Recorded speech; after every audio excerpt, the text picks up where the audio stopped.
Now let's look at adding cyanide to a carbonyl. And in doing so, we'll make a cyanohydrin. And this can be quite a useful process because it adds one more carbon to our molecule. And sometimes we just want to add one more. So if we have this, and we add some hydrogen cyanide and some water, and do it around room temperature or so, we'll notice that this process is pretty slow, just on its own. But it will make a cyanohydrin.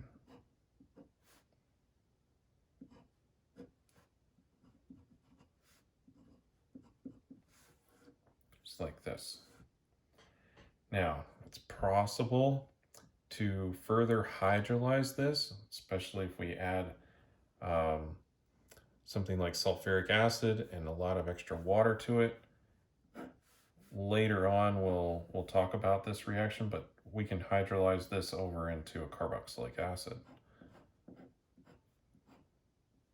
which of course we could do further reactions on. But this will be discussed later. It's just something to kind of point out.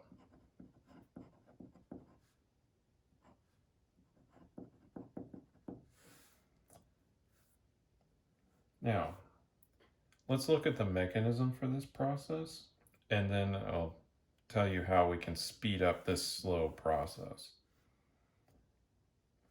So first, we'll start off with our hydrogen cyanide, which is a weak acid.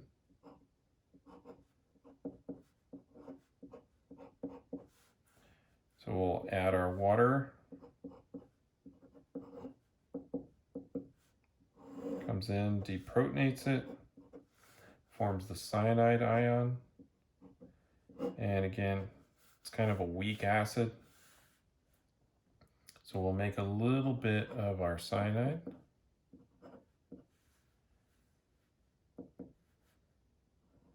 Got our negative charge there.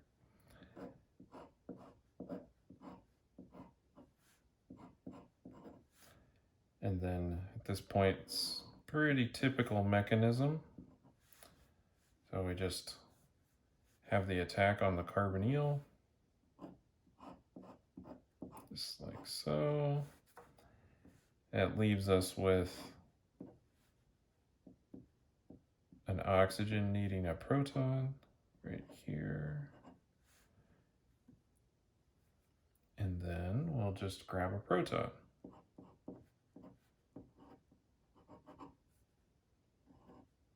Pick it off one of our hydrogen cyanides. And then that will generate our cyanohydrin.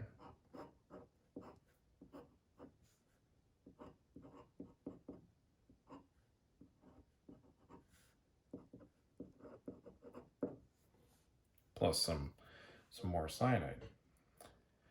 Now, like I say, this process is pretty slow. And part of the reason for that is the concentration of our cyanide in the solution is just very low. And we can catalyze this by adding either base or potassium cyanide, or maybe sodium cyanide, but potassium cyanide would work really well for this. And that will just generate more cyanide in the solution. That will speed things up.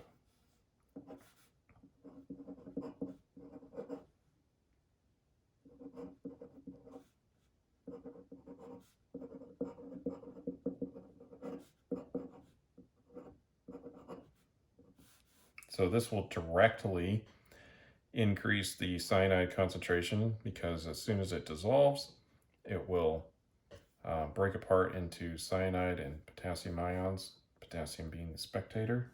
Or you could just add base, like potassium hydroxide or sodium hydroxide, and that base will generate more cyanide ions, because it will just shift this equilibrium further towards the cyanide ion. Now, it would be irresponsible to not talk about the fact that this is cyanide and it is toxic. And so you'll have to work with this carefully. Hydrogen cyanide can be gaseous, and so I would highly recommend working in a fume hood that has been adequately tested. And also, potassium cyanide, you wouldn't want to ingest that or get a lot of that on you. So I just need to take some precautions with this. It is quite a useful reaction because it does make a new carbon-carbon bond, and it does add one carbon onto compounds. And sometimes you just want to add one more carbon on. So this is how to make cyanohydrins and the mechanism.